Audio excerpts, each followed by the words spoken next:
bakery Jalan Masjid India. Saya dah order beberapa menu makanan. Yang ni ghee cake. Yang kita ada order madras tea. Sekejap lagi dia sampai. So kita rasa ini macam mana rasa dia.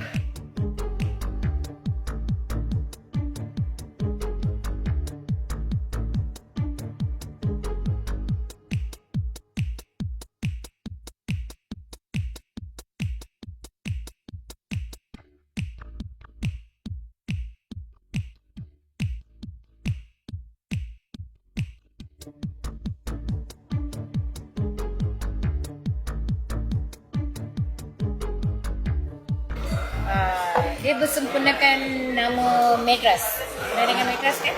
Sekarang dipanggil Chennai. Ni ghee cake yang saya order. Ni tea cutting yang saya order. Ataupun orang panggil madras tea.